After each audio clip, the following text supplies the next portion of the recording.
Excuse me! Do you have something to add, Mrs. Beat? Sorry? You look, well, delighted. Is there some particular reason for that? Oh, I was just remembering, that's all. We really were so lucky. Lucky? What do you mean? Well, of course I feel terrible for the poor woman who was attacked. Don't misunderstand me, please.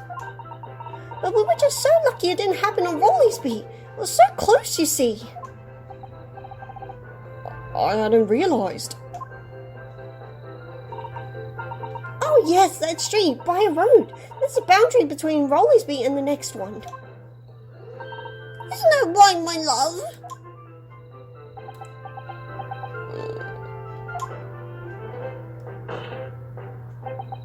Constable Beat!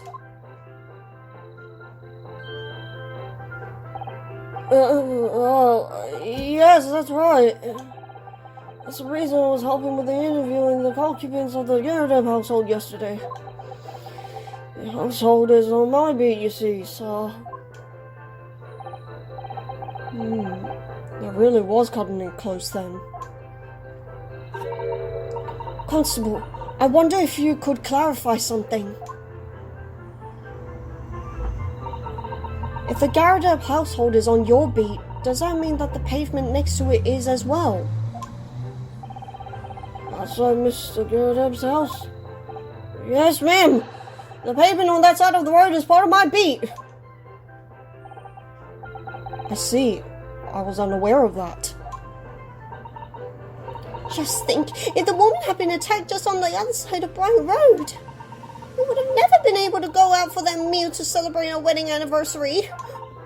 But that's the life of a Bobby, after all. Extraordinary people our Bobbies are, tirelessly working for the benefit of all the Londoners. You know what I think? I think it was the good Lord's way of rewarding my Rolly for all his hard work. Don't you think so, my darling?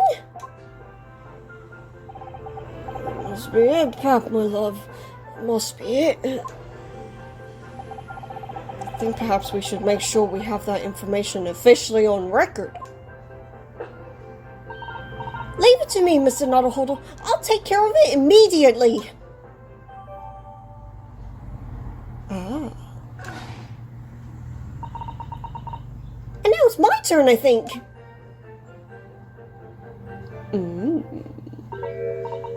Can I ask you something? Please, Mr. Lawyer, sir? Oh, yes, of course. What is it? You're doubting us, aren't you? I can tell. I wasn't really, what's she doing? Please, just because I'm a woman, it doesn't make my testimony any less valuable. You might just see me as the wife of a policeman, but I'm a woman of my word, I am. I really don't remember ever suggesting that I doubt to you, ma'am. No excuses, I don't want to hear it! My voice will be heard! Lord, you'll let me speak, won't you? Yes, Mrs. Beat, I will allow you to supplement your testimony if you'd so desire.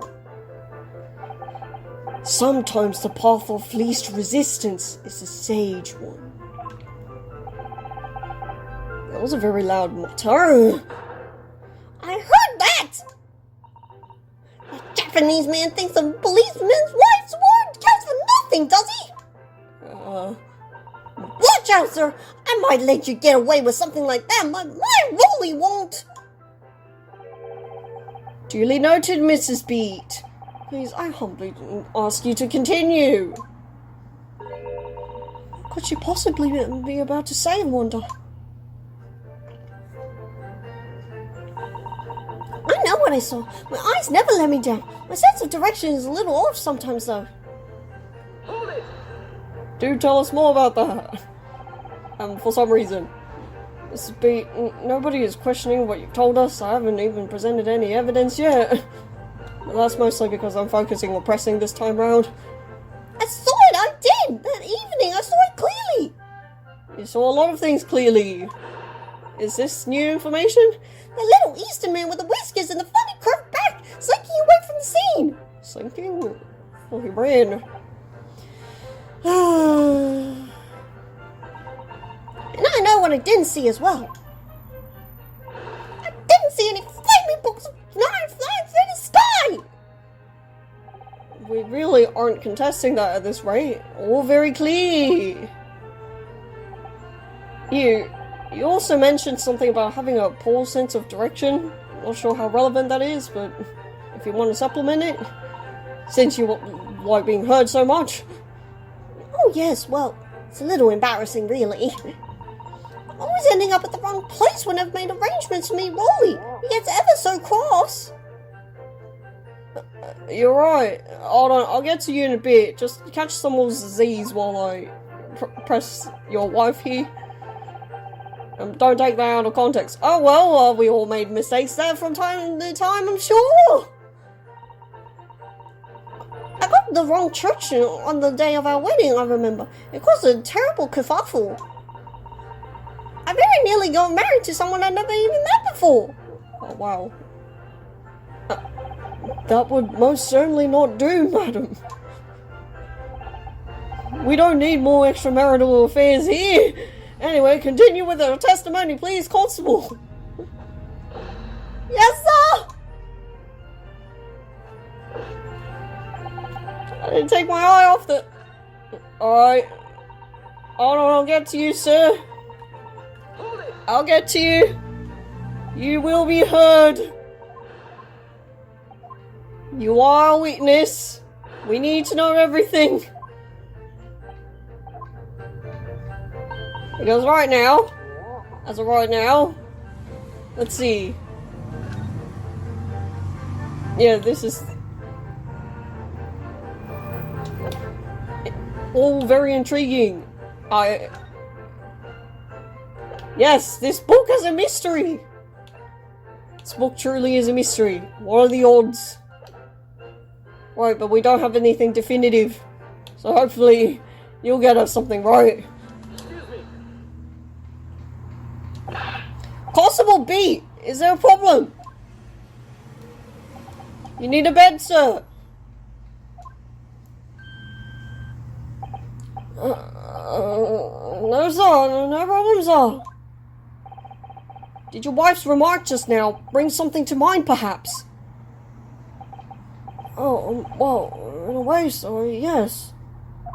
I was just remembering that same thing happened that evening, is all.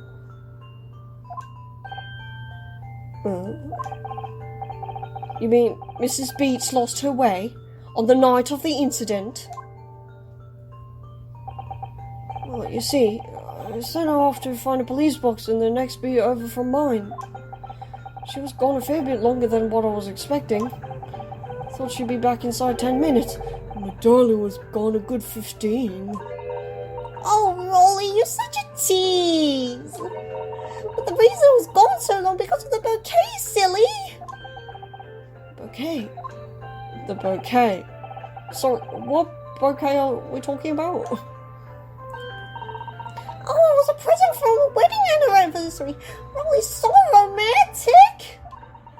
He saved up with the farthings and halfpennies he found in the gutter while doing his rounds. Yes, how romantic. I've forgotten about it just now. Had you, my darling? Ah! Yes. It's just between us. Don't talking about it to anyone else, darling. You have to pull her. Really? Oh. What was that all about? Constable B looked very troubled during that exchange. Probably lack of sleep. I'm afraid I can't offer any useful insight, Mr. Naruhodo. I'm quite sure of one thing. We have to ask Mrs. B about the bouquet. Why? Okay. Mrs. B, this bouquet you just mentioned. I'd like you to add details about it to your testimony, please. Oh, really? I'd love to. Okay. Cool. What happened was I dropped my bouquet and ended up... I'm so sorry, this is cross-examination so long. I don't know what this will glean, but let's see. You mean you dropped the bouquet at the scene of the crime? Yes, that's right. I was so upset. When we ran over and saw it was a woman with a knife in her bag. I was so shocked I dropped the bouquet Rolly gave me. It was in a dark spot where the street lights weren't casting any light, so I didn't notice at first. And then you went to the police box to report it to the policeman whose beat it was on. Yes, and I came back to the scene together with another constable, you see. That's when I spotted my bouquet again. And the funny thing was, when I went to pick it up, it was nowhere near the victim's body at all. In case you need reminding, Mrs. Beat, the victim is not deceased. She's a victim nonetheless. I was all flustered for a moment before I heard her voice calling me from the other side of the road. Your husband, presumably? That's right. Silly me, I'd gone over the wrong side of the street. Although, I'm going to blame the bouquet this time. I can't think how it got there, I really can't. So the bouquet somehow moved from one side of Briar Road to the opposite. Curious indeed. Isn't it? But the worst of it is, I forgot to pick the bouquet up again when we left the scene. Beautiful rose from Rolly brought me, with that change from the gun he spent so long collecting.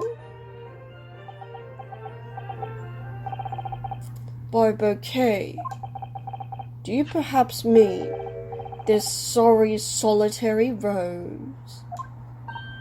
Hey! Oh! Yes, that's it! That's the bouquet Rolly bought me for our anniversary, with all the bits of change he found in the gutter! Maybe just call it a rose. Tell us, Lord Von Zieks, where did you come by the flower? According to the report by the police officer in charge of the crime scene investigation, it was found on the edge of the pavement in front of the Garadeb household. In front of the Garadeb's house, although it wasn't noticed until the morning as it lay where the street lamps cast no light. How did it end up there? It's believed to be of no relevance to the case since it was found on the opposite side of the thoroughfare. Oh, thank you, sir, thank you! Could I have it back now,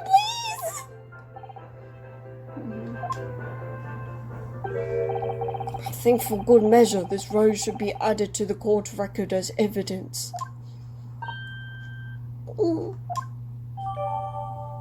Why was this? On the Garadeb side. It's a symbol of a love. I want it back! Do you hear me? I want it back! Good grief! Rest assured I shall do my very best not to forget, Mrs. Beat. And I shall do my best not to forget to investigate the evidence. This rose.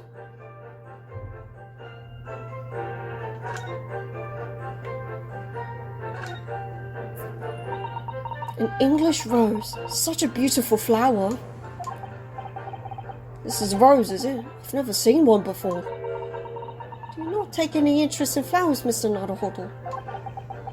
I wouldn't say that exactly, but I do know 3 types at least. 3? Yes, plum blossom, peach blossom, and cherry blossom.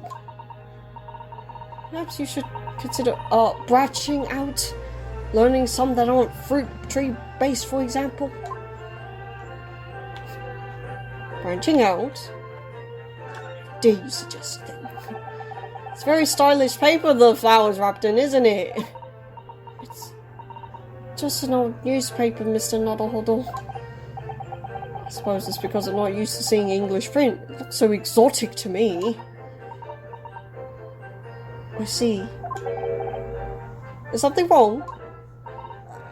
No, I was just thinking that if you wrapped a stone-baked sweet potato in English newspaper, it might look like some sort of fancy cake. Ah, Zusato-san, you do love your cakes.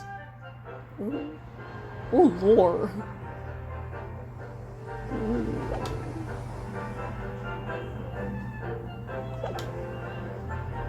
Alright, I think we've got everything. Let's see. Eyebrows, there's none of it.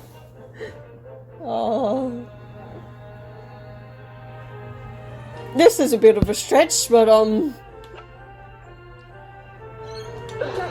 fuck. That reveals a damning inconsistency in that last statement. Damning, you say? As I look at you, Counsel, I see your trembling hand, your pallid expression, your perspiring brow. Seems to me that is the damning inconsistency here, with the misplaced confidence of your assertion. He has a damning tongue. I knew it was a stretch. My man, you invited, sir. It's been a long case. I'm very sure. The windows... we're not contesting that, no, sir.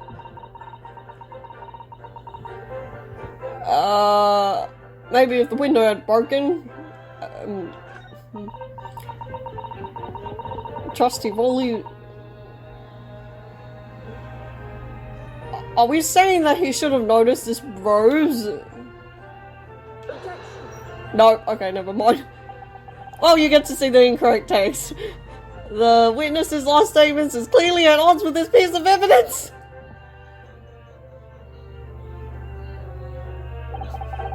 Sorry, Counsel, but I failed to see the connection. Oh, really?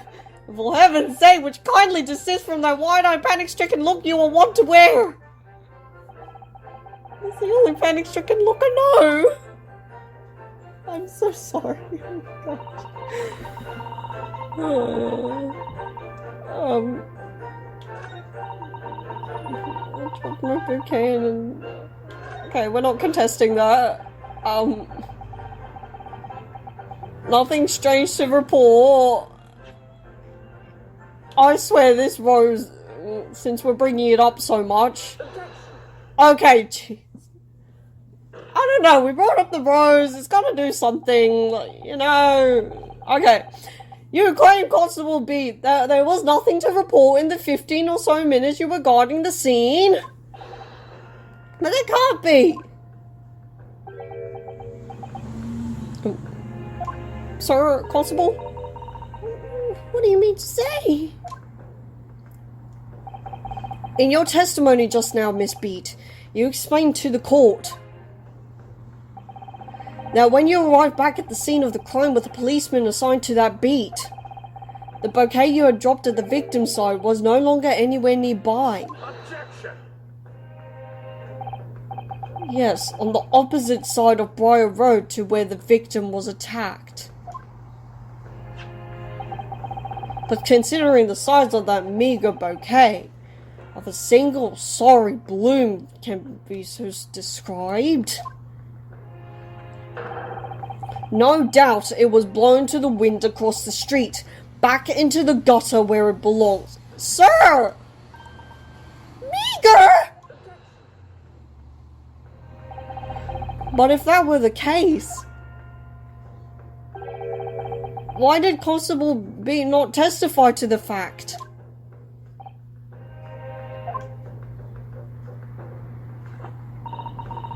No one else approached the scene, and nothing was removed from it. Constable Beat swore to that on Scotland Yard's honour. But the bouquet belonged to me. It has nothing to do with the case. That's why Rolly didn't mention it, I'm sure. No, because sadly, it's not only your bouquet we're talking about here. More than one thing in this case is mysteriously the wrong way around. What are you talking about? Think about it. Besides Mrs. Beat's bouquet, there's Mr. Garrideb's book. What are we suggesting? Mr. Garrideb's copy of The Lion's Pride, which was thrown out the window by his wife, would have struck the pane of the casement window and landed here on the west side of the street. And yet, it was actually found here on the opposite side of the road in the victim's hand. Meanwhile, according to the testimony we've heard, Mrs. Beat's bouquet should have been dropped here at the scene of the crime on the east side of the street. But in fact, it was actually found here on the opposite side in front of Mr. and Mrs. Garrideb's house. There's no logical explanation for those things. Unless somebody deliberately moved them.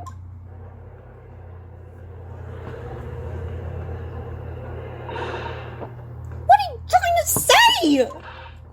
The way you're talking, it sounds like you think my Rolly's done something wrong. Don't listen to a word that scrawny lawyer says. Wittering on about books and bouquets. Why should we care? It's nitpicking, that's what it is. Getting defensive? Oh, good. Miss Garrideb's come around. Wasn't she? Okay. Yes, good. You might call it nitpicking, Mrs. Garrideb. But deliberately meddling with the scene of a crime is a criminal offense in itself. It's called, tampering, Mr. Nuttlehoodle. Ooh. But the person responsible for this tampering cannot admit to it. For a very subtle but compelling reason. Objection! Tampering! You've barely heard the term before. Tell us, my learned friend, who would possibly have had cause to carry out such an elaborate deception? Yes, there is someone who tampered with the scene of the crime that evening. All the evidence and all the testimony points to that one particular person. Counsel, I must demand that you substantiate this conjecture. Who are you saying is responsible for tampering with the scene of the crime? Well, we weren't there. Again, don't know how to drag you into this. No. Can't imagine why. I think he just yeeted to the house. I'm pretty sure we've got plenty of testimony on that. Don't know how to drag you into it. I wouldn't wish that upon you, darling. You two were too busy fighting. Again, I guess you were too busy arresting the dude. Well, she wouldn't be able to. She was comatose. Well. She was gone. Well. We'll explain that in a bit. But you can be the only one. Take that! Obviously, there's only one person it could have been. Constable Rolly B, it was you! A policeman! A member of Scotland Yard! Only human. What nonsense! Why would my Rolly do something like that? We'll get to that. Let me finish. There's one straighter than my husband. My Bobby works more tirelessly for the people of London! Mrs. Beat, you said in your testimony that your husband asked you to go to a nearby police box to fetch the officer on duty. The 15 minutes that you were absent from the scene is the only opportunity anyone had to tamper with it. You're making it up! It's all nonsense! It's all lies! What about the Japanese man with whiskers? I bet it was him! He did it! If that was true, Constable B would have seen him do it. And forgive me for pointing it out, but when you dropped your bouquet, Mrs. Beat, it was after the defendant had fled the scene. Well... Objection! First you made accusations about the landlord and his wife, and now you incriminate a policeman as well. But your accusations will lack one very important thing.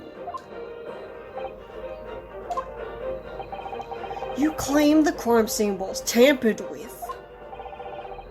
But there is only one reason anyone would commit such a reckless crime. To hide something. That's right, he's right! But my husband and I just happen to be there, that's all. So why would we have anything to hide? It doesn't make sense! You've offered no motive for this alleged tampering. And until you do, your accusations are nothing but empty threats. Constable B had a very good reason for wanting to tamper with the scene of the crime. That's the key to this entire affair. Mr. Naruhodo, have you managed to solve this mystery?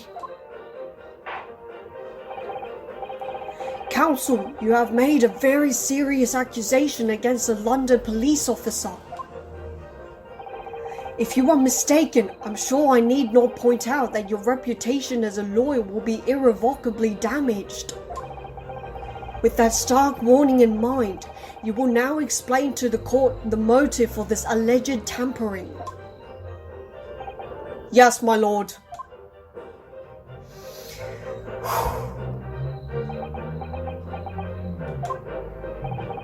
Constable Beat's motive for tampering with the crime scene was to hide.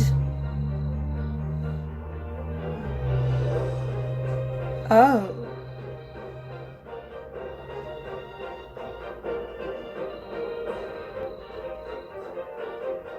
Well, I'm assuming the victim because, oh my gosh, I don't know how to explain it. But yeah, I'm assuming the victim. Because I don't think he thought much of the bouquet. And then the book is a bit random for him to care about. Where the victim fell to the ground. That is why this Bobby had to cover up at all costs. What? Where the victim fell? You mean where she was attacked? What are you talking about? We told you at the very start, didn't we? On the pavement of Bridle Road! We saw it happen, remember? It was right here! As if anyone didn't already know! That's certainly what everybody has been led to believe. But in fact, that isn't where the victim was stabbed at all. What? What?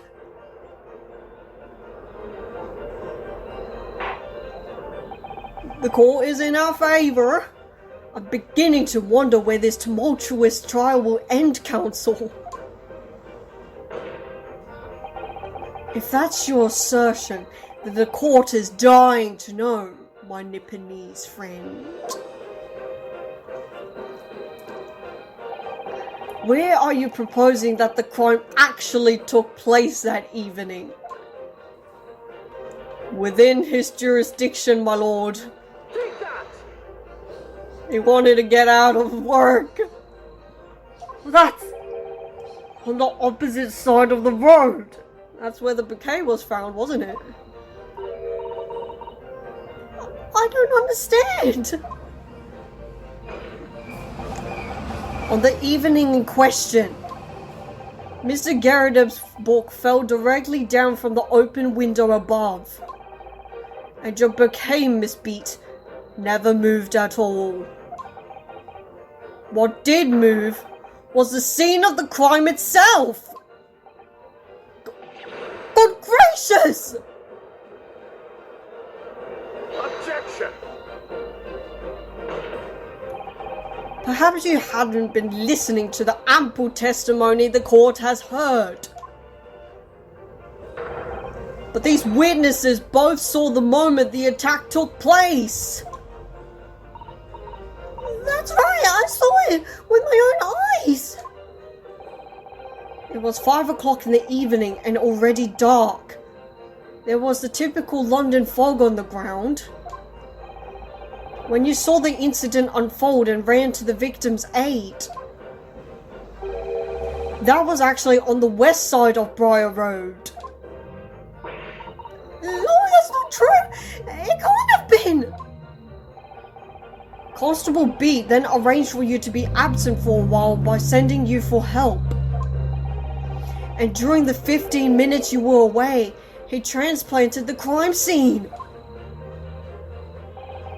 He moved all the things shown in this print, the victim herself, the 4 books. He moved everything, in fact, to the pavement on the east side of Briar Road. Extraordinary. I know, right? But the constable overlooked one thing. His gift. To you. What did he overlook? The bouquet, I presume. Exactly. The prosecution told the court just a few minutes ago about the discovery of the rose bouquet. Lord Von Zeke said it wasn't noticed until the morning, as it lay where the street lamps cast no light. Yes, it couldn't be seen in the dark, obviously. Which is why it was only the bouquet that was found in its original position, on the pavement of the west side of Briar Road.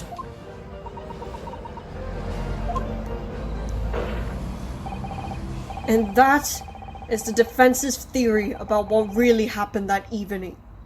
How do you respond? Constable Rolly Beat?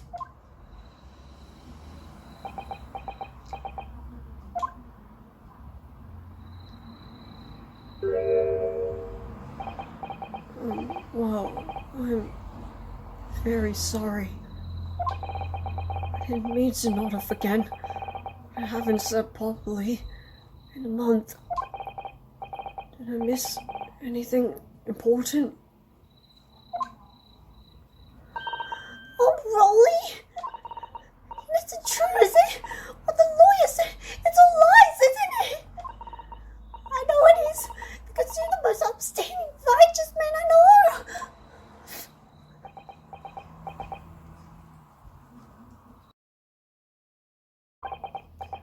I had a dream. A terrible dream. All the things I did that night. Everything. Come out. Everything. Explode.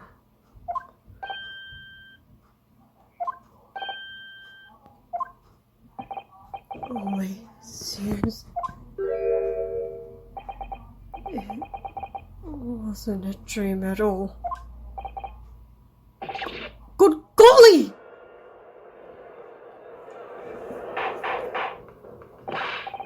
Order! What on earth is the meaning of all this? Rolly, why?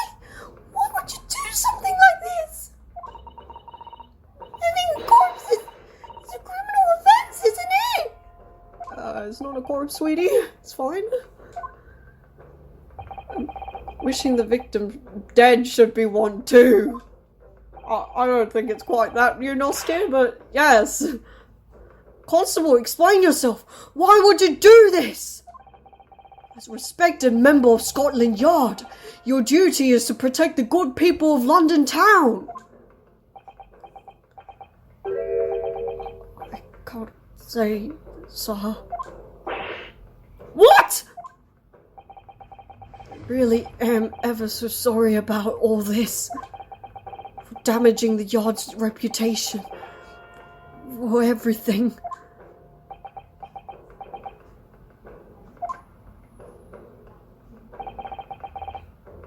I have a possible explanation for why, on that particular evening, Constable Beat felt compelled to move the scene of the crime. I can think of one reason. How could you possibly know? Matters of the heart, Von Zieks, which is something you clearly don't understand. You, a foreigner, presuming to understand the mind of a Scotland Yard policeman. And yet, Lord Von Zieks, it is this foreigner who has uncovered the startling truth of the matter thus far. So you will put respect on my name. I believe it would be beneficial to the court to hear this extraordinary young lawyer's theory. What extraordinary? Counsel of the defense, if you please. Yes, my lord. Now then, I think you had better show us some evidence. At once, my lord. England, Japan, makes no difference where you come from. Human emotions are the same. And I think I have a fairly good idea of the feelings behind this man's actions.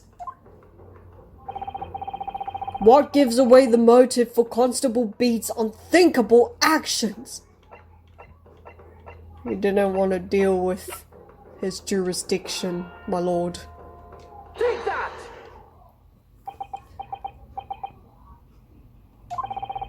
I realize that I'm a foreigner in this land, and I have only just arrived from Japan, which is why all this information about London's so-called bobbies is completely new to me. I've learned that, though honourable, patrolling the beat is the most demanding work in the world, for example. Keeping the peace, looking after the citizens on his beat in all kinds of ways. There's no doubt that the young Bobby is charged with a great deal to each day, certainly. But for Constable Beat, the day in question was special. Special? How? On account of this bouquet, my lord. Oh, yes. It was our very first wedding anniversary. Constable B had worked so hard to be able to afford this simple gift for his wife. I was so looking forward to taking her out for a celebratory meal. When he and Mrs. Beat stumbled upon a crime along Briar Road. When he saw that shadowy figure through the fog collapse on the pavement ahead of them. What must have gone through the man's mind? But sir, just on that particular day I was looking forward to celebrating my wedding anniversary. Mrs. B puts up with a lot being married to a bobby like me. I wanted to show my dear wife how much I care.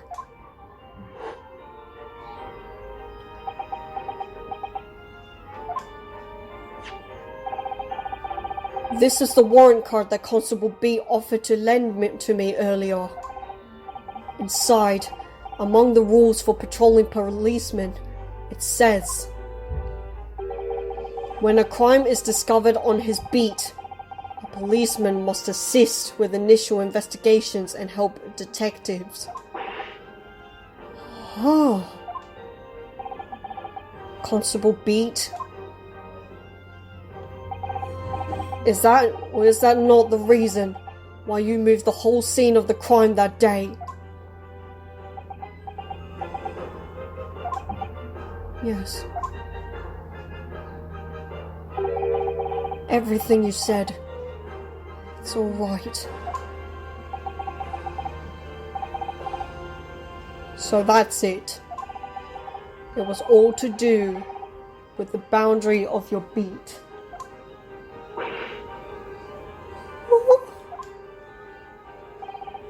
Exactly. To summarize, the incident actually occurred on Constable Beat's beat. Good gracious! Constable, do you realize the gravity of what you have done?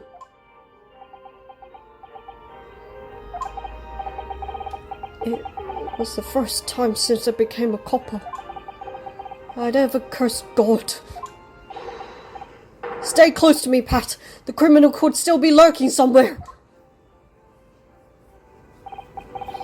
As we ran over to the scene, I had every intention of doing my duty as a police officer. We've got to report this to the station as quickly as possible. But then it dawned on me. I realized where we were, where the victim was lying, and what that meant for me.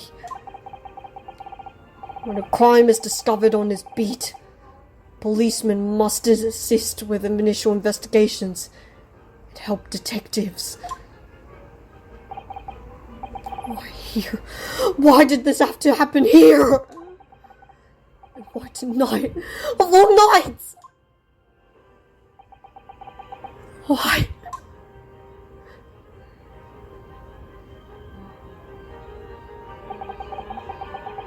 It's a cop's job to guard the scene of the crime, so I told Patch he'd have to go to the nearest police box and fetch whoever was on duty there. It was then, when I opened my mouth to speak, it just came out. I couldn't believe the words that were coming out of my own mouth. This is the beat next to mine, Pat. So you have to go to the police box that covers it, turn right along Measham Street, and then...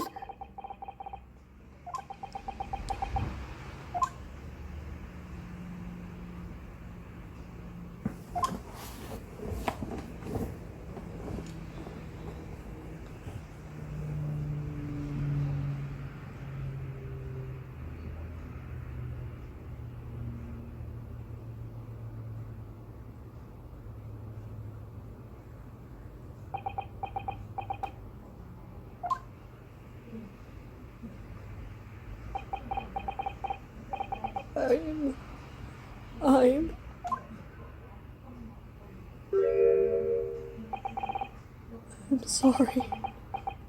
I'm so sorry. Constable. I just wanted just that one night to take my Patricia out for dinner. Oh, Rolly. Just that one night.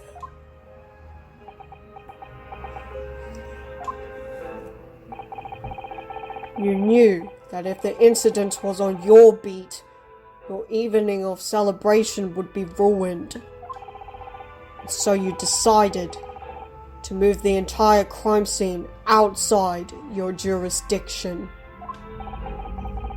Just across the street, to the east pavement of Briar Road, which falls under the neighbouring beat's care.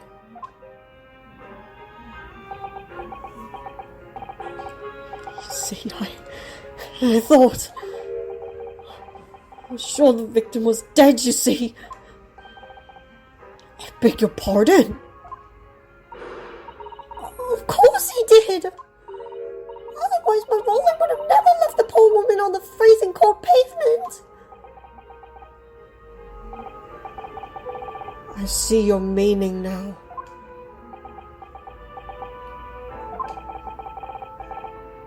God got me back from my sins, didn't he?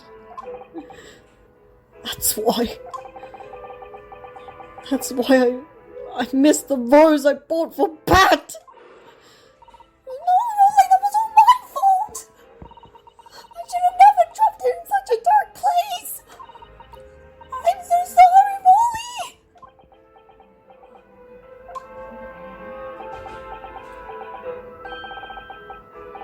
tell us, Constable. How many books did you move from the one side of the road to the other in total? Oh, 4 it was. Yes, sir.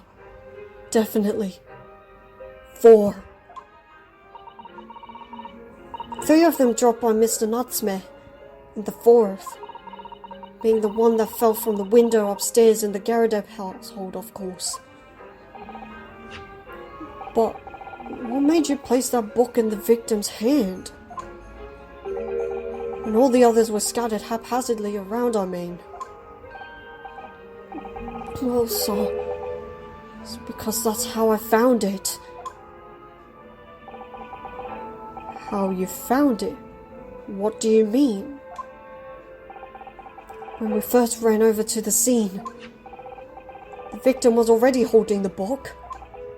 So, when I moved everything, I made sure it was still in her hand. You're sure it was this book, The Lion's Pride, that the victim was holding? Yes, sir. No doubt about it, sir.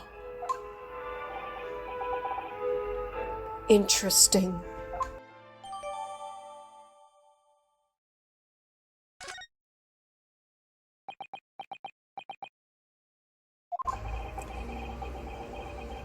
I thought it was an open and shut case at the time, you see. There were only the 2 people at the scene, and Pat and me both saw it happen. However, which way you looked at it, it had to be the fellow who ran off who'd done it, I thought.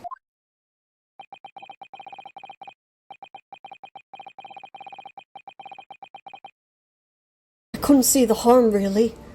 I didn't think moving it all over the road would make a jot of difference. I suppose this is it for me. Now, I've had it.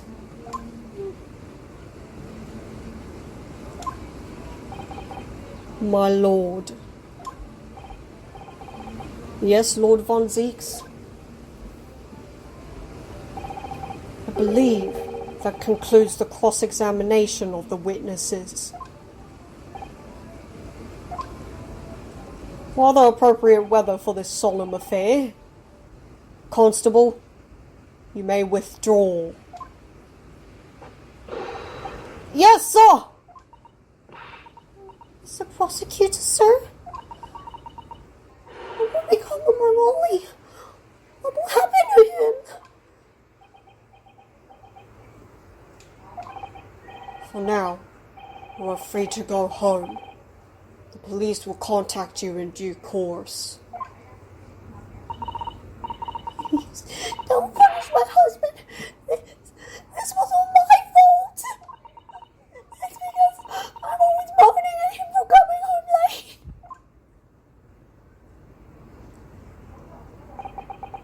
Leave it now, Pat. Let's go home. I'm tired.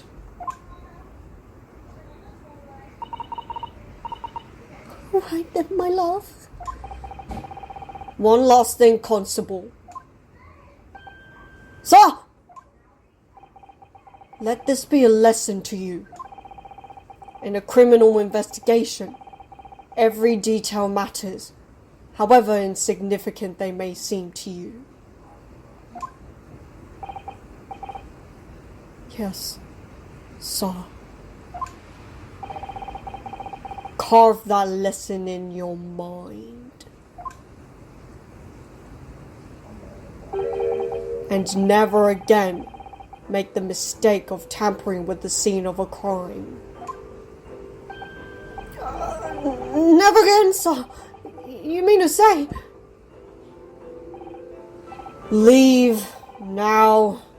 This trial is not yet over. Oh, what? It's not? Sir!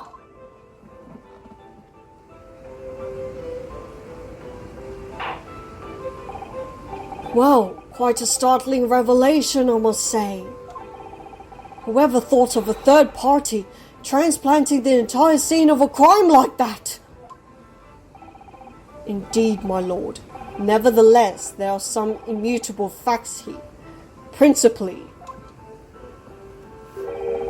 that the accused, Mr. Soseki Natsume, is the only person who could have possibly committed this crime. Hold on a second. The knife! No, I disagree! Now that we know the true scene of the incident, there's someone else. Another person who could be responsible for the knife in the victim's back. Forgive me for being presumptuous, but I believe the prosecution is probably well aware of this possibility already. Lord Von Zieks, this is true! Very well. Name the person if you will, and if further investigation is warranted. The prosecution has no objection to the trial continuing. Cheers, mate. If only you had your hallowed chalice. You would name this other person?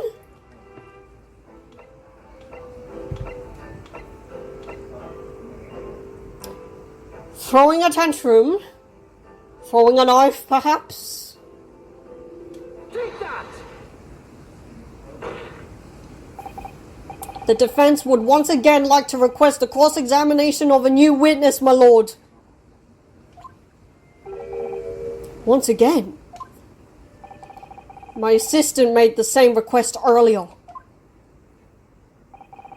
In order to finally reveal the truth about this case, it's imperative that we cross-examine juror number 4, Mrs. Joan Garadeb. Me?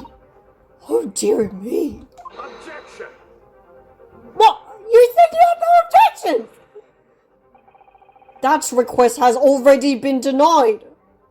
Well, what about in light of new information? Get him! But the situation is very different now. Mrs. Garadeb, answer me this. What do you want now, you little toad? At the time of the incident, you were engaged in a violent argument with your husband, Mr. John Garadeb. In the course of the argument, a minor house fire was ignited. And to clear the smoke from the room, your husband opened a window that looks over Briar Road. What of it? You threw this book at your husband when he was cornered with his back against the window. Upon striking the pane of the open top-hinged casement window, the book plummeted directly down, finding its way to what we now know to be the true scene of the incident. Yes, and as I said, what of it? During the argument, you were beside yourself with rage. As such, you threw not just books, but anything you could lay your hands on.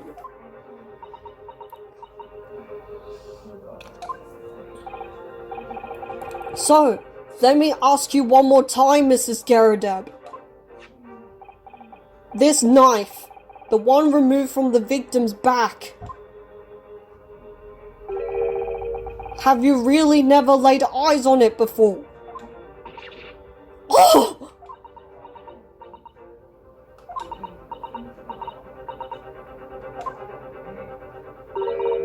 I don't recall it. Seriously? Am I supposed to remember everything I picked up and threw at my husband? But anyway, the man over there in all that regalia said members of the jury needn't testify, didn't he? Conveniently, yes. Objection!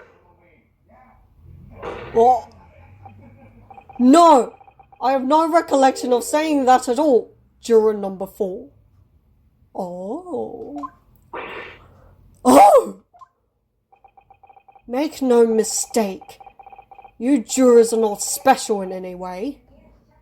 You are not immune to the judicial process. If If you know something about this knife, madam, let the truth come out. Coming through? But that's just a common old garden knife. It could have come from anywhere. You have several like that at home. If one went missing, how would you expect me to know? What's that? Are you joking? What are you saying, please, Mrs. Garrideb? Now you listen to me. I refuse to believe this nonsense. I couldn't bear the thought that I'd injure someone. Do you hear? I couldn't bear it. Well, don't throw things at your husband. The poor woman. So, yes, I want evidence. I want to see hard evidence if you're going to insist on this being my fault. You're going to have to prove to me that I threw that knife if that's what you think.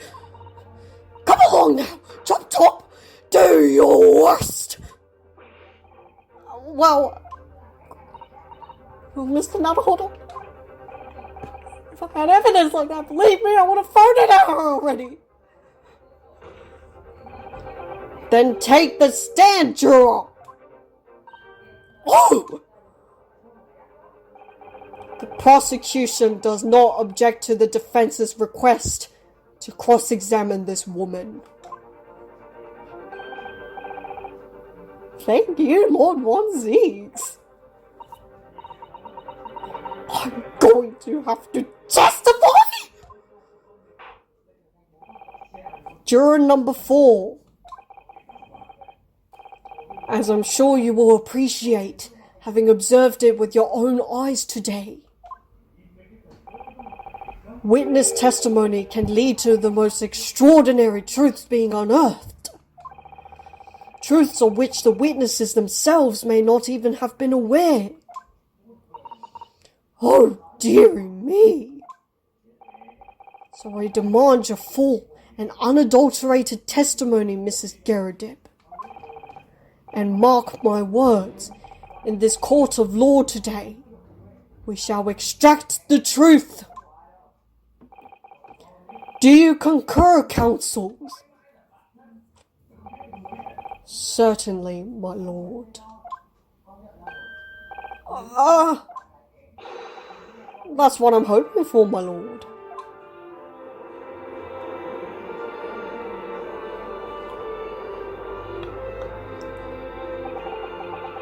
This is such a strange feeling. For the first time since arriving in this country, it actually feels real.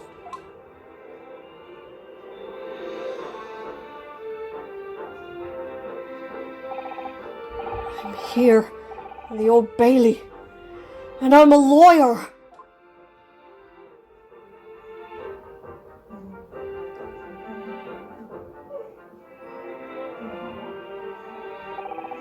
Witness, state your name and occupation. Oh, yes. My name is Joan Garrideb. And I'm a juror and such like. It sounds like even she doesn't know if she's a housewife or maid or what anymore. It's an identity crisis. The court has decided your testimony is required in order to clarify matters in this case. Do you understand, madam? Yes, my lord. You will tell the court everything that took place in your household on the evening in question. And I warn you, do not attempt to hide the truth. Oh, dearie me. Chin up, Joni. Nothing to worry about now. Sir, I didn't know you were here, John.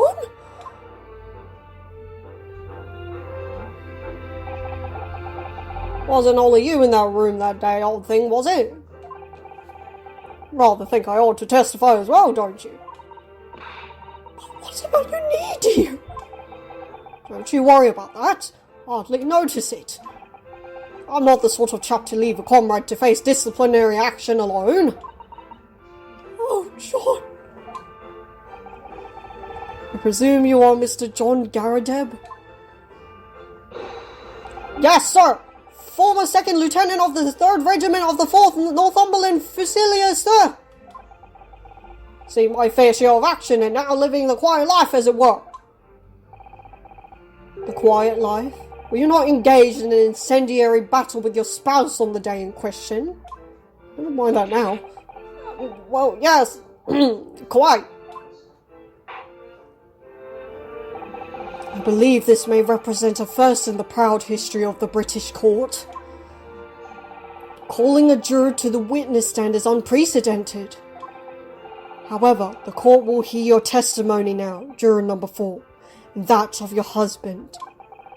You will recount clearly and concisely the events in your home at the time of the incident in question. Sir, at once!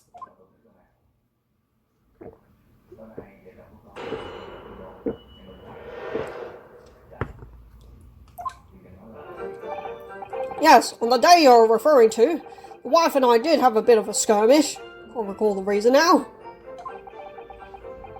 Knocked a candlestick over and set fire to the carpet. Soon had it out though and got the window open. Meanwhile, I was picking up whatever I could find to throw at him. Plenty of knives around our place. Can't say I'd noticed if 1 or 2 went missing, I'm afraid. If that bally thing in the victim's back really was one of ours, you'll have a job proving it, I think. True. It sounds as though it was quite the battlefield in your household that evening. Although an entirely one-sided assault, it seems. The enemy caught us on the hop, sir. Had no choice but to dig in and take defensive measures. To be honest, if the enemy had kept shelling us for another minute, we'd have been toast. Of course, a veteran such as myself is only too aware that on every battlefield, you're just a gnat's whisker from death at any moment. Are we still talking about a marital quarrel here? Well, I must say I'm dubious that this testimony will shed any light on the origins of this jackknife. In combat, one's focus narrows such that surroundings are barely noticed. These witnesses may not be able to offer any more than they have testified already. This may be a dead end. Vonzies may well be right. What are the chances? We only have this last cross-examination to uncover the truth, Mr. Nuttlehoddle. Yes, I'm afraid so. Very well, counsel. Begin your cross-examination.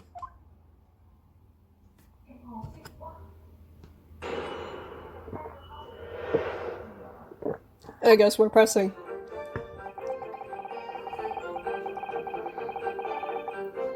Well, never mind the reason.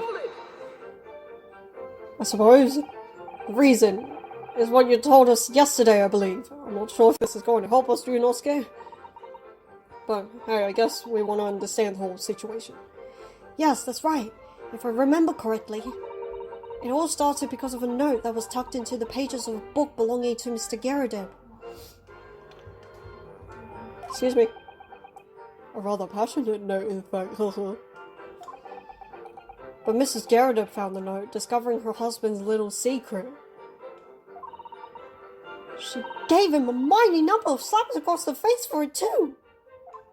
What a sordid state of affairs. Hell on earth. Oh yeah, the mark's gone. I didn't notice. Oh, say, when a chap says he can't recall such things, it's common decency not to drag it up. Sorry, sir. Besides, half of it was wide off the mark anyway.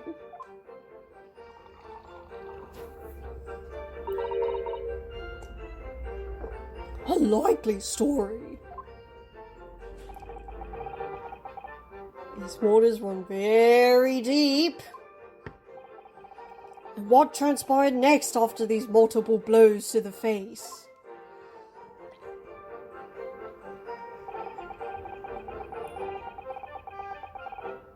Hold it! How'd you put it out, T? And the fire also spread to some items of furniture, didn't it? The bookcase, my armchair, anything of mine, really. It just so happens there was some bath water around that evening, so I sloshed it about to put it out. Oh. Most precarious situation you've put yourself in. Bro, it's not his fault. Ours is a 3-story townhouse on the west side of the street, where the water main isn't connected yet. Have to draw water from a public water pump during the day if you need anything, you see. Lodge is always moaning that they can't get any water at night.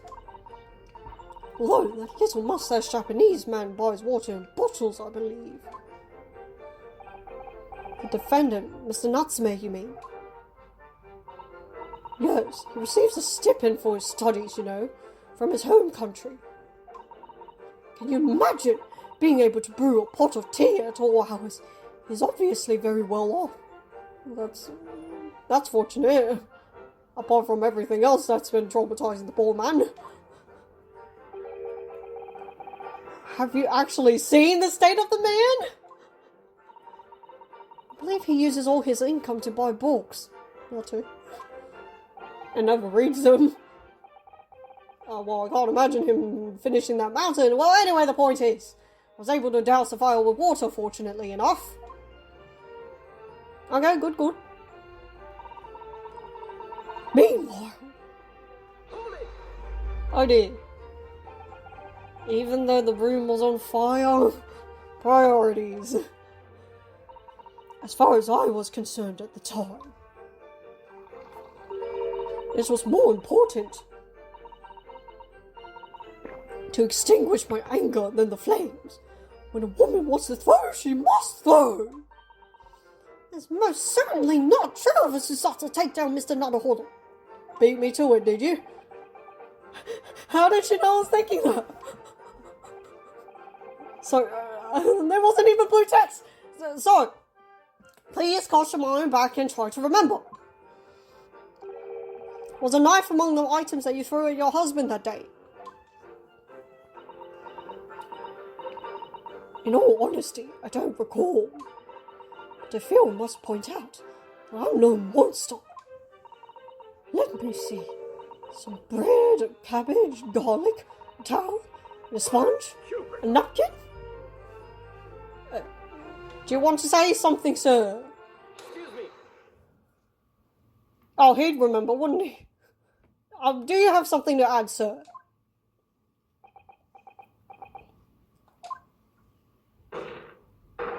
Mr. Garrett! Don't shoot! Sorry, I beg your pardon. Did your wife's remark just now bring something to mind? Nothing of any significance, no. Just that the barrage of projectiles all the things launched in my direction. Somewhat more solid than she implies. Books, bricks, and the fire poker I seem to recall. Ouch. The woman's aim is uncanny. Good grief, woman, we're not at home now. This is Call of War. Oh, dearie me. Ever so sorry, Dee.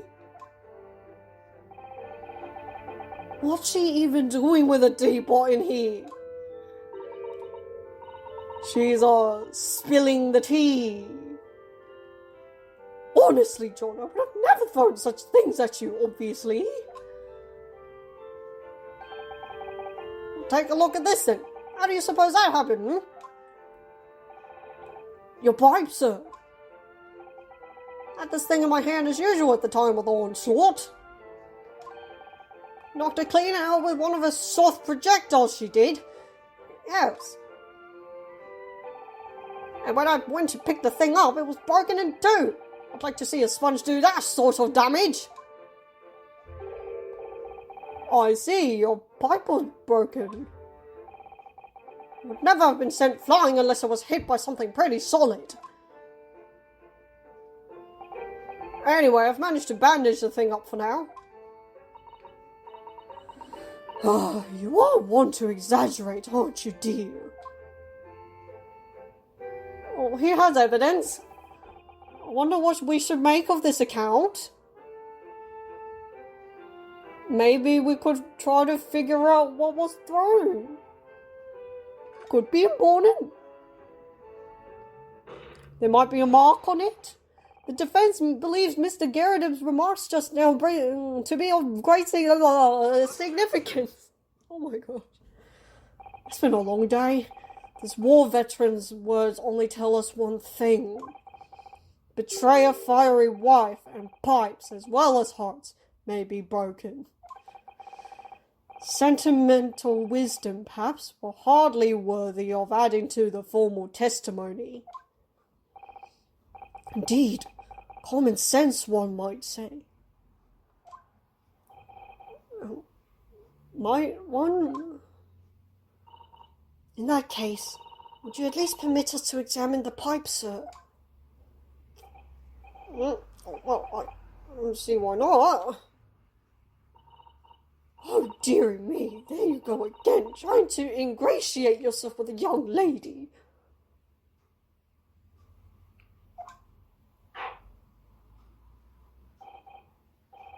Very well, the court will accept the gentleman's pipe as evidence.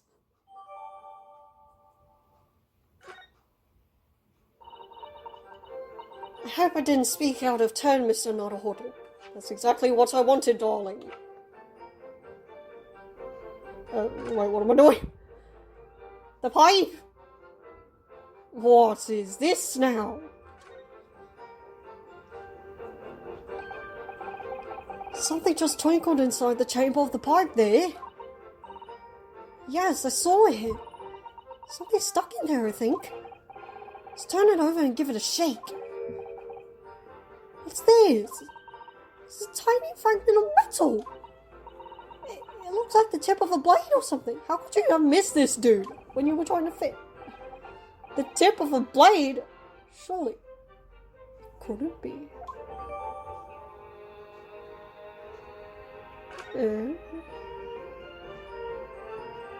You want it back, sir?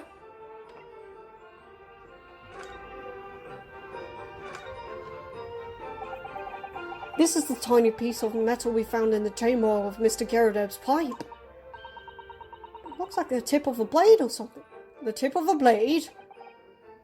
The tip of a blade! Is something wrong, Mr. Naruhodo? I don't really know. It's just something niggling at me, but I can't quite put my finger on what it is. Perhaps in that case, it would be wise to examine some of the other pieces of evidence again. Is that a hint? This did look rather blunt.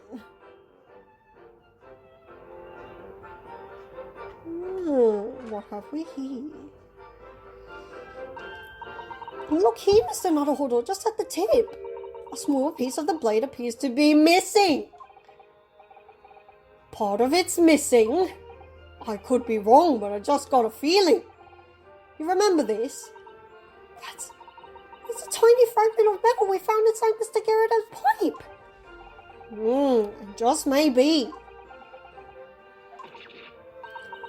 It's a perfect fit! Somehow, I just knew it.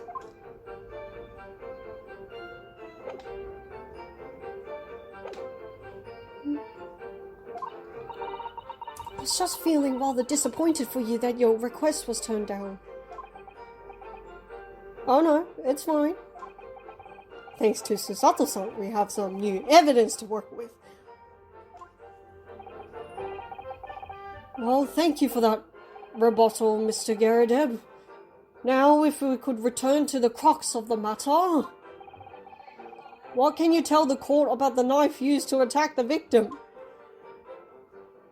What can we tell the court?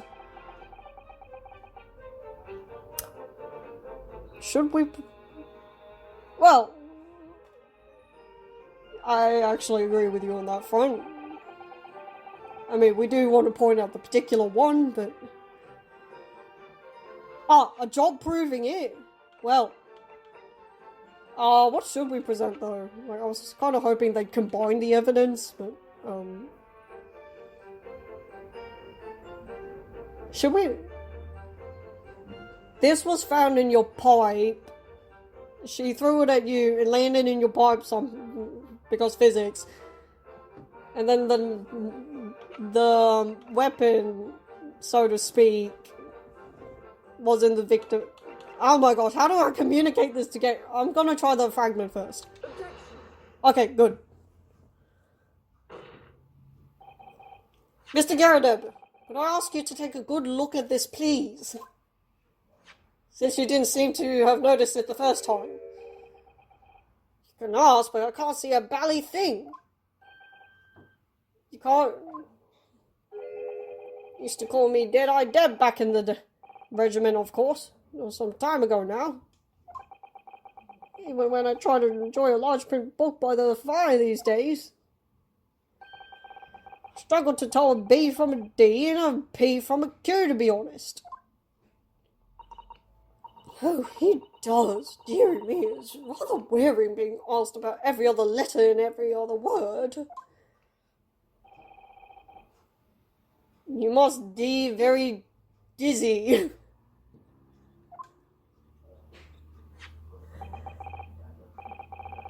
What is that? A tiny scrap of metal?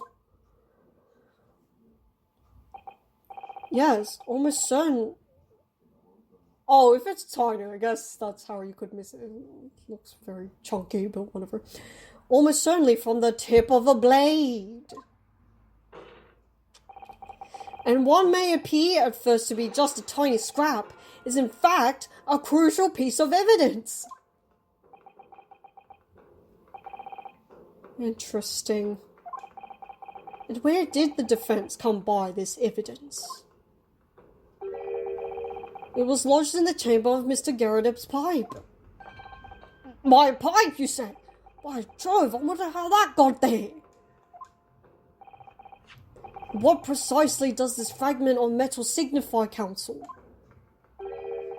Are you suggesting that it's some way related to the matter of the stabbing of Emporia Road?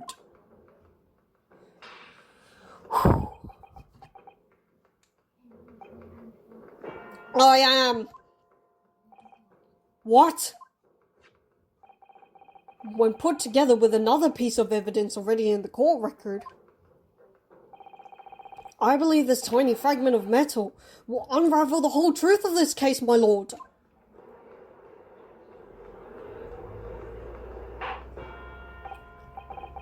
You appear rather confident in this extraordinary statement, Counsel. Very well then, present the pertinent evidence to the court. What evidence, when paired with this fragment of metal, allegedly reveals the truth? Take that! This is the knife that was found in the victim's back. If you look closely, you will see that there is a small piece at the tip of the blade that is missing. Common issue with the inferior blades sold at unsavory street markets. Criminals who use them regularly leave the tips lodged in their victims' bones. And what of this particular knife? No doubt its tip has suffered a similar fate, now languishing somewhere near the spine of the victim. Objection! Nope. Thank goodness. No, that's not the case. The tip of this particular knife's blade is the very fragment of metal we discovered in the chamber of Mr. Garadeb's pipe. Oh! Good grief! What for sakes? I don't believe it! The knife on the crime scene and this fragment of metal. A perfect match! Good golly gosh! Oh my god, you poor thing! Order! Is this some sort of Eastern sorcery? Snow magic, my lord. This is a miracle. A miracle! So Von Zeus has figured it out, has he? Council, explain this extraordinary coincidence at once! Yes, my lord! The crucial point we have to ask ourselves here is when did the fragment of metal find its way inside Mr. Gyarados' pipe? Something that was clarified for us in the most recent witness testimony. I had this thing in my hand as usual at the time of the onslaught. Knocked it clean out with one of her soft projectiles she did. Yes. It would never have been sent flying unless it was hit by something pretty solid.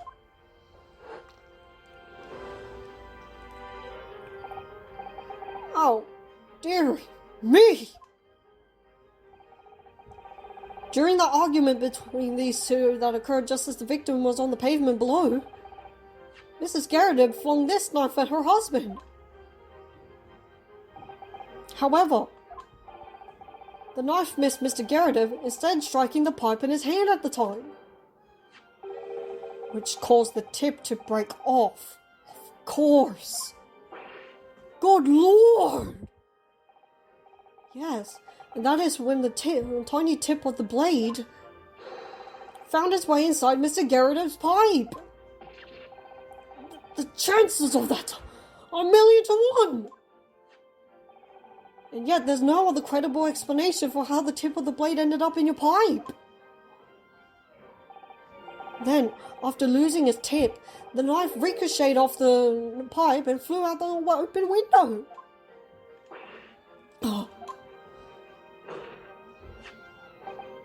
In short, this knife, which fell from the window of the Gyarados house, is the very same knife that struck the victim in the middle of the back on the street below. Oh gosh, oh dear, oh no! Objection! What? What now? Oh, the Halo Chalice! Wait, the Halo Chalice! A full-bodied theory, I'll give you that. Okay, but a complex bouquet of seemingly trivial points plausibly arranged to create an almost passable vintage. Allow me to toast my learned friend's characteristically Nipponese approach to bottling his argument. Sorry? But after all, it is just a theory. The bottle, I fear, is corked. Because you see, it's spoiled by an insurmountable inconsistency. Insurmountable? What? What? Explain yourself! What is this inconsistency you claim to have identified? An inconsistency of the simplest nature, my lord. The victim was found with a knife planted in the middle of her back. Yes, in her... Ah!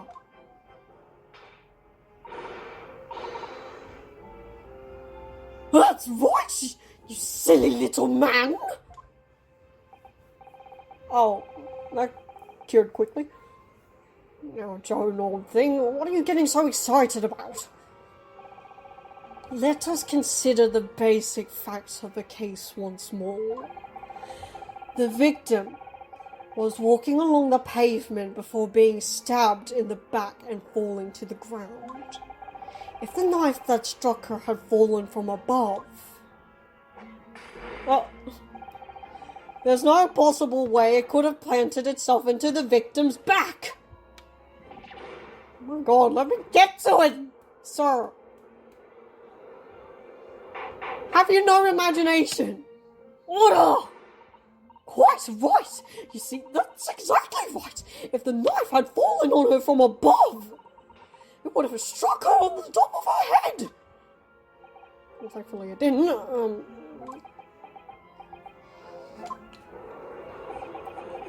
It's lost for words, look. I knew it.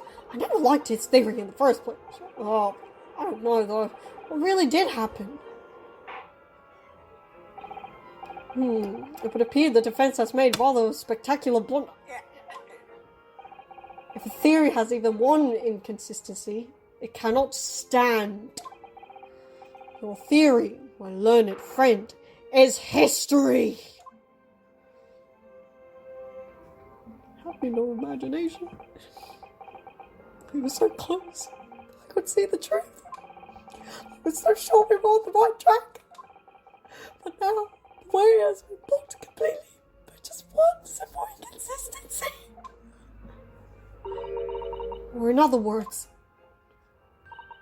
we simply need to eliminate that one inconsistency, and the theory will stand. Mr. Sato! You mustn't worry, Mr. Naruhodo. We're just caught off guard, that's all. Your mind went blank. If the path you were is indeed correct, then a way will present itself. Well, we have to do it for them. The key to it is in the court record, I'm sure. All the information you need is there. Seems you have nothing to say, my Nipponese friend. Well, your silence speaks volumes. A tacit acceptance that your theory is fatally flawed. Objection!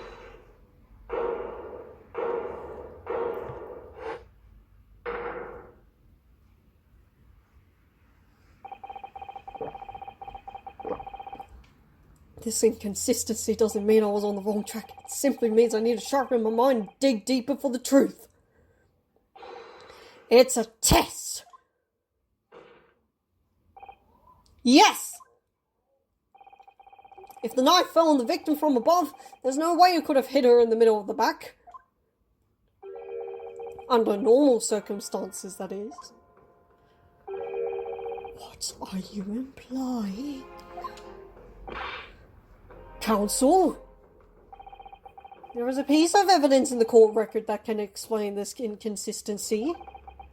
That can explain how the knife that fell from above could have pierced the victim's back. We already have the answer. Goodness! What a madness! Sorry, sir. Surely this must be the last time. Counsel, present the evidence of which you speak.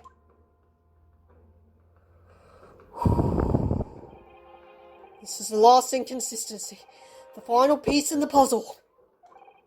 If I can successfully make sense of this, the truth will be laid bare at last.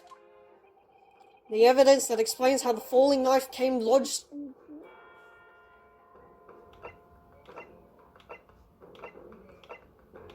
You bend and you snap. This, the fourth book found at the scene. This is the final piece of evidence the defense will present. But book? Is that not Mr. Garrett's book? Yes. To understand its significance, you have to consider how it came to be at the scene in the first place. This photographic print clearly shows the book in question, and the victim holding it in her hand.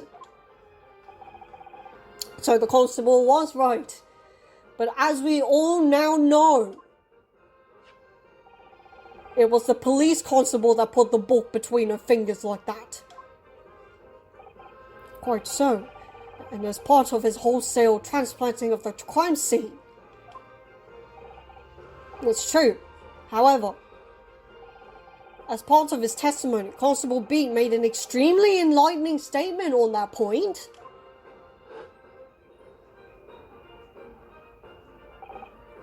But what made you place that book in the victim's hand? Well, sir, that's because that's how I found it. When we first ran over to the scene, the victim was already holding the book. So, when I moved everything, I made sure it was still in her hand. In other words, the victim had already picked the book up of her own volition. And clearly, that must have been before she suffered the knife wound. I should say so. After being attacked with a knife, I don't imagine she'd been doing much of anything. So the question becomes, why did the victim have that book in her hand? Why, Jingo! Oh, you're broken again. I think I'm beginning to see what might have happened now. Oh, dearie me! We know that the book fell from the top floor of the Garadeb household to the pavement below, at precisely the moment that the victim was walking past. Yes, at exactly that moment. The young woman was walking along the street in the light fog, when all of a sudden, a book fell right in front of her. The book I threw. Yes, Mrs. Garadeb. And what do you think the woman did? What would you do if you were walking along and suddenly a book landed in front of you on the pavement? I really can't imagine it. I suppose she might have reached down and picked the book up. Yes, that is exactly what the woman in fact did. She picked up the book. Oh, heavens! And when the woman reached down to pick the fallen book up,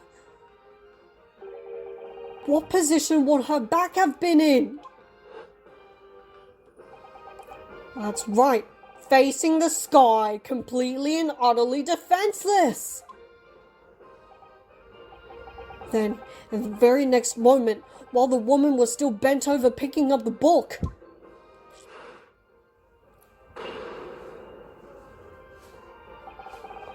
the object next to the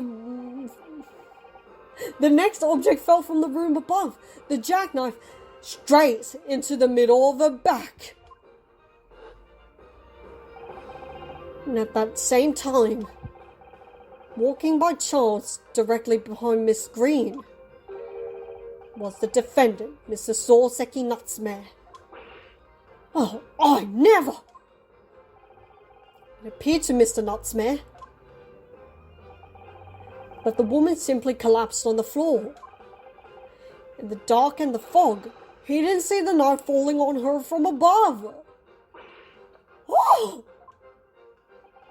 And from the other direction, the constable and his wife saw no one but the victim and her apparent attacker. So there never was a real culprit to run from the scene in the first place. No.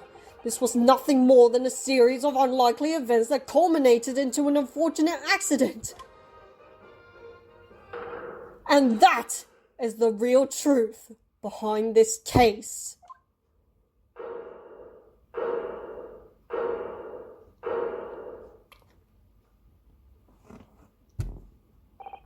Well, Mr. and Mrs. Garadeb,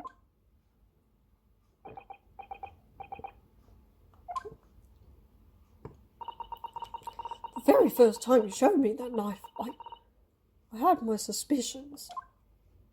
I wondered if perhaps it had been something like that. There they all been. Poor Mrs. Garadeb.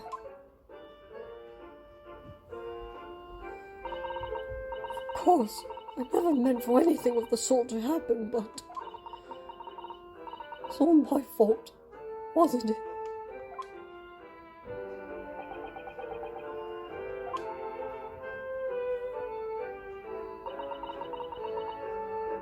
I take full responsibility. I let my anger get the better of me. I threw that book. And I threw the knife as well.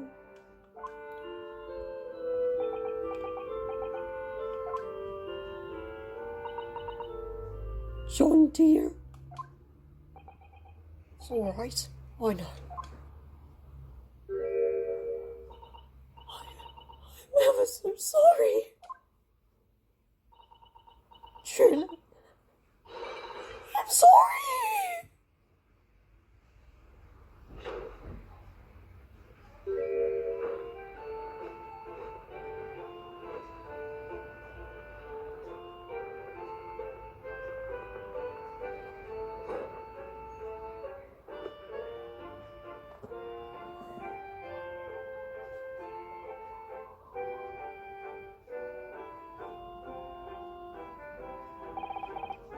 Lord von Zeeks, what news of Mrs. Garradeb?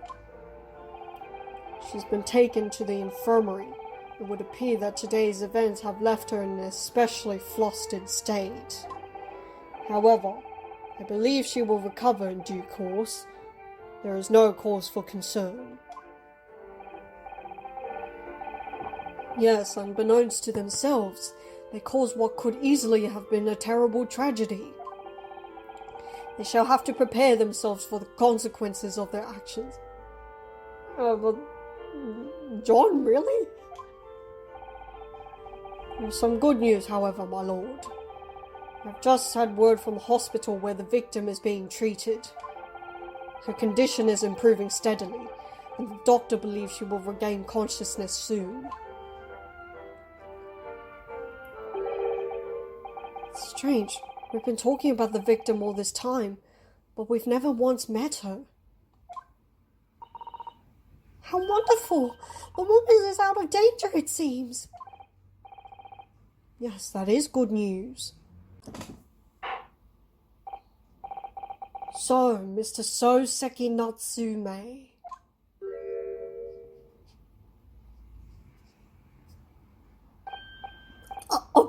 Yes.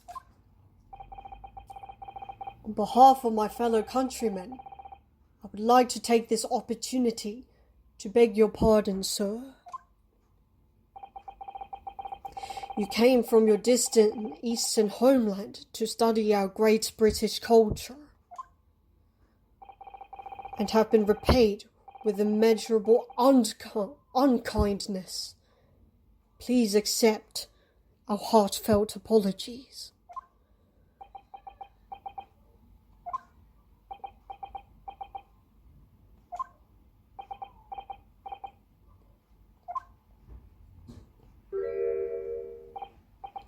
No, it was me who should be begging your pardon. No, Mr. Natsume. One evening, when the young woman just collapsed on the pavement before my eyes, I jumped to the wrong conclusion again in my confusion. What conclusion, sir? I was sure that the woman was dead. Yes, Constable Beats said the same thing too, didn't he? He thought she had been killed too. Suppose she must have looked completely lifeless.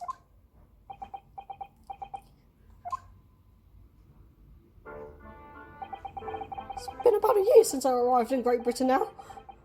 I still can't get used to life here. I can't relax. I'm sure there are evil spirits lurking in the fog. Like they're haunting me. Poor Soseki-san. His imagination really has got the better of him. Yes, poor man. So when it happened, I thought the young woman had been taken by the fog spirits. I should never drop my books like that and run away. I should have called for help, for a doctor, for police.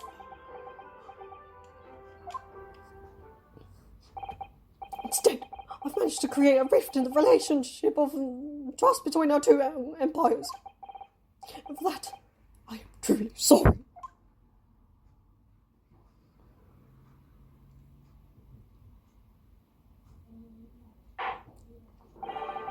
One could indeed say that some sort of mischievous spirit has been at work here, I think. one that created a chain of unfortunate mishaps. We were befooled by this spirit and led to false conclusions. But thanks to Lord Von Zieks and our young lawyer here from the East, that chain has now been broken and the spirit exorcised. I heartily commend you both. Oh!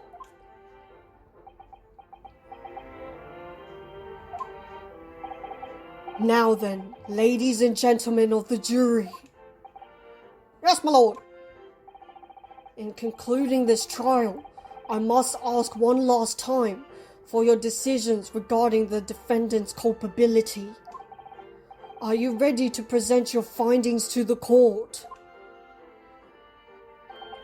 As the foreman of this jury, I can assure you we've reached a fair and just conclusion. I do declare the truth can be extremely cruel at times. Well, I didn't suspect the woman next to me, that's for sure.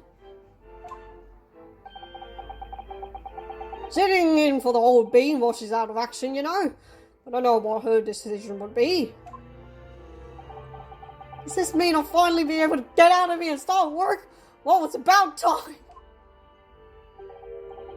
I say, I'll have a cork of a story to tell the grandchildren when I get home, won't I? Very well, ladies and gentlemen of the jury. Well, lady. I hereby demand your final decisions. Mr. Foreman. Not guilty. Not guilty. Not guilty. Not guilty. Not guilty.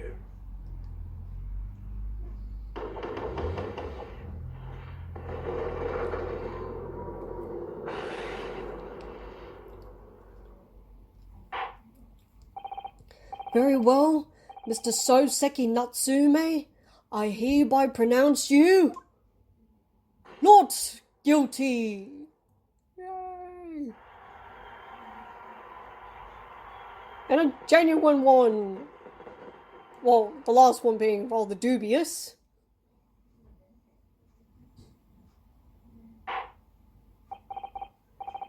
Finally, Mr. Natsume. Oh, yes, Lord Sir. You are now a free man once more. It is my hope that you will continue to further your education in British culture. And may you never again be brought before me. Oh, yes, sir. Of course. All my life. I swear I'll never step foot in a courtroom again. I am transported to tears. Thank you, counsels. Court is adjourned.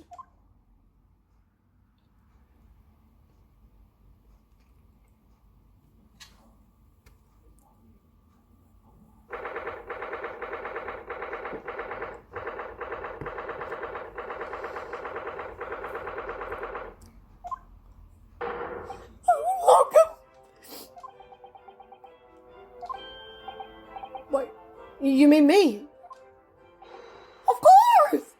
Is there another locum here? Is there even one? Compared to the original locum student, Mr. Naruhodo Esquire, your name has become rather short, hasn't it? What's wrong with using my actual name? Oh, at last I'm free! I'm free! Joyful, joyous, jubilant, jubilation! Any, only, happiness, hurrah! I am pleased! Mr. Natsume is delighted! It'd be so hard just to say that then. Look, you did it! You saved me from the brink! What happened to the poor woman was in no way your fault after all. I'm just glad everyone can see that now. No, not that! Lovely, loyal, locum lawyer! Yes? As I said before, I've just never gotten used to life here in Great Britain. Every time I look over my shoulder, I see foreigners. I see towering brick buildings. From high up windows, I see them looking down on me, laughing. Look at that little hunchback. Oh dear, I'm sure it's all in your head, Mr. Nutsmere. What? Today, you boy came in the gloom to boot. He stood firm behind that baronial bench before all those babbling British.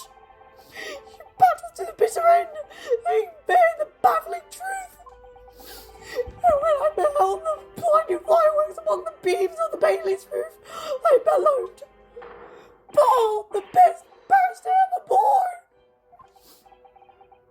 It's very flattering, and we're very pleased for you. This has given me a wonderful anecdote to recount to my old friend. Well, that old friends back to Japan. An anecdote? Is that what's to become of all my hard work? Ah, there you are, my dear fellows. I apologize for keeping you waiting. I rose late this morning. It's 3:17, bro. Oh, Mr. Jones, what a pleasure to see you. That too. I see I am here not a moment too soon. A disaster has been averted, I'm glad to say. Oh! The trial shall begin presently, Mr. Naruhodo, and I wish you the very best of luck. Trial? It's just finished. Was there another one I'm not sure of? No! Then my haste was in vain. Ah! It's you! Sherlock Holmes! Oh, have we met, sir? Is he useless information too?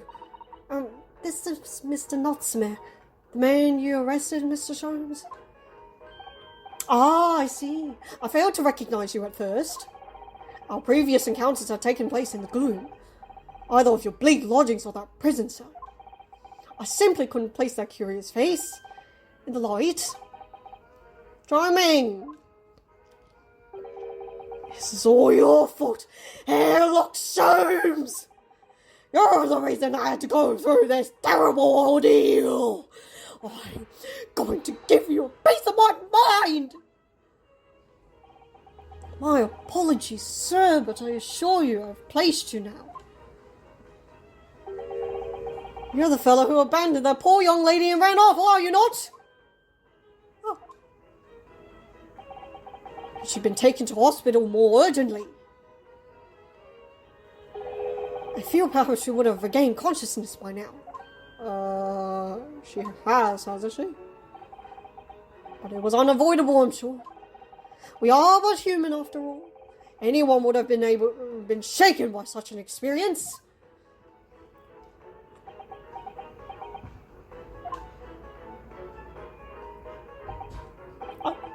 I do feel very badly about how I behaved. Oh, never mind. Now then, what was it that you wanted to say to me, sir?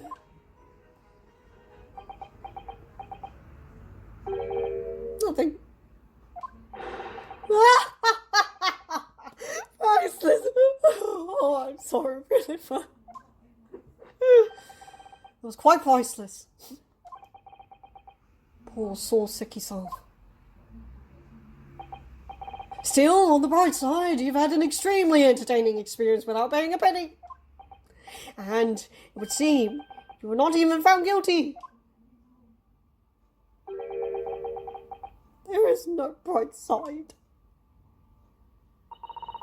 Whatever do you mean, Mr. Nutsmere? Even after this, I'm still cursed by the spirits.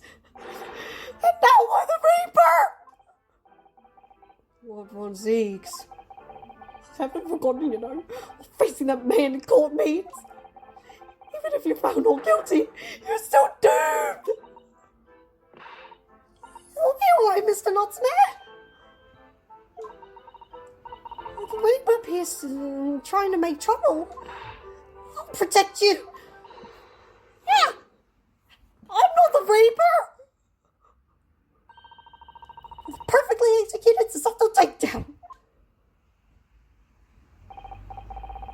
much as I like being turned on my head, a bit of warning would be nice next time.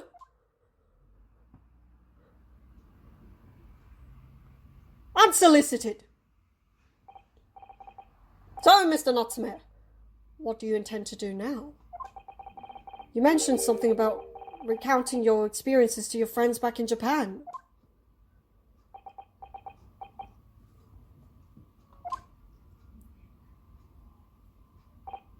Yes, I intend to return to my homeland soon. Oh.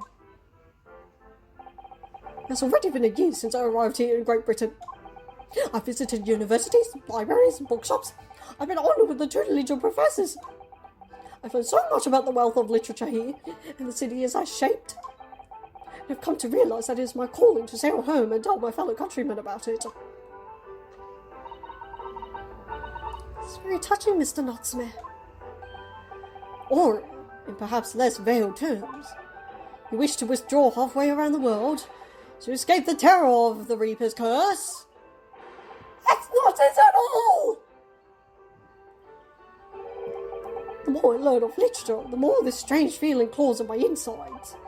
I feel compelled to return to my roots and attempt to pen a work of my own. Oh, I see. A work of literature by Soseki-san. Could be an interesting read. Update your TBRs! And what about Mr. Sato and yourself, Mr. Naruhodo? What about us? Will you return to Japan alongside your mustached compatriot? Bruh, it's only been, 3 days at this point? 3, 4, something? We just got here! A week has not yet passed since we arrived in London. And only now does it feel as though we have finally found our feet. And you're accommodated in a hotel at present, are you not? That's right, but we need to find lodgings before it bankrupts us. I've calculated that we can afford another 10 nights before our entire budget is exhausted. Well then, you could take my lodgings. The windowless room. But it lacks in windows. It more than makes up for with a floor, ceiling, and walls made of books. Great!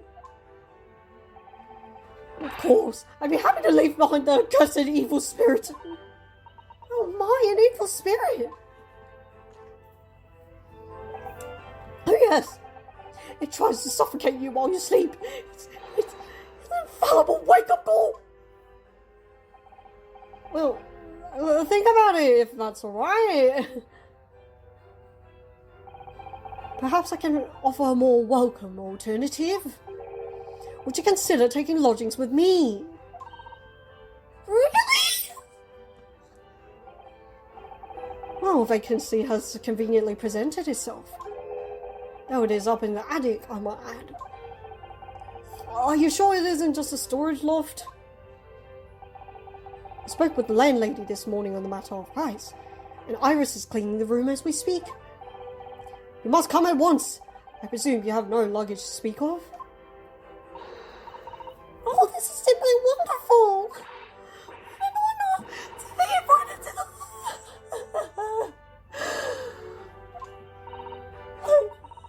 You have a couple words. So, suggesting we look elsewhere out then?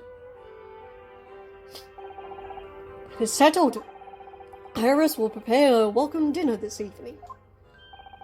The poor kid does everything. You must come too, Mr. Natsume. I insist. I don't know what to say. Yes! Wonderful! Now go and complete the paperwork for your formal release, Mr. Natsume. It shouldn't take long. Somebody's happy. Are you not, Ryunosuke? Look, I knew that you wouldn't let me down. Truly delighted to have met you here in London. Likewise, Mr. Natsume. It's been a privilege meeting you too. It's a shame that we're going to have to say goodbye so soon. I've got to realize that I belong in Japan. But Logan, we'll meet again one day. I'm sure. And hopefully by then, I'll be a successful lawyer. Hopefully by then, I'll be a successful author. Well, my dear fellow, our carriage appears to have arrived. Shall we go, Mr. Naruhodo? Yes, Mr. Sholmes. I've little doubt Mr. Natsume will be released in time for dinner this evening. And so, with Soseki-san's innocence successfully established, we rode with Mr. Sholmes to what was to become our new home, 221B Baker Street.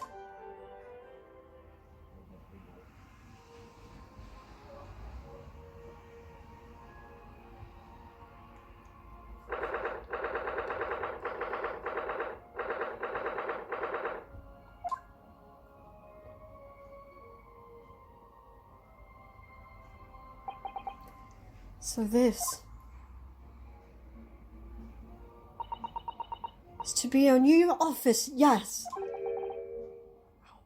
Office? I rather like the sound of that. Me too. It's simply wonderful, isn't it?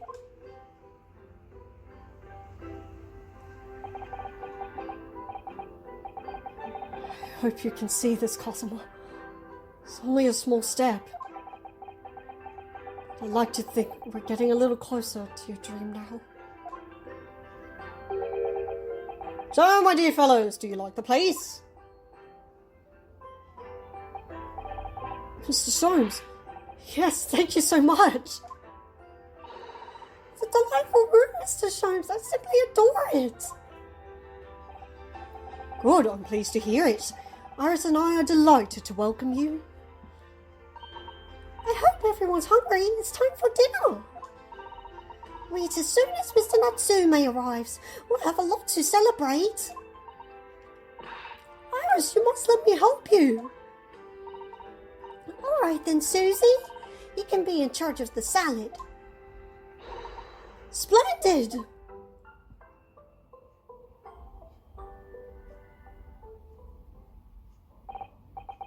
So, Mr. Naruhodo, how does it feel to have your own office in the capital? It's very exciting, actually. I can't help wondering what adventures await us. Those were precisely my sentiments when I first established my office at these premises. Until I discovered the dark truth about the city of London, that is. Sorry? London is a glorious place, full of wonder, opportunity, prosperity, and mirth. But the brightest of lights cast the darkest of shadows. Shadows? What do you mean? I believe you're aware of the murkiness that lies behind London's facade already. So, once again, Mr. Naruhodo.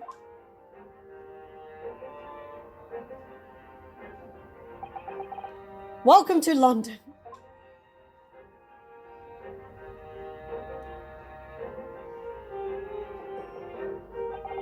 Of course, at the time, I had no idea of the significance of those words Mr. Sholmes so casually spoke. But it wasn't long before my turn came to lift this facade and see the true depth of the murk that lay behind it.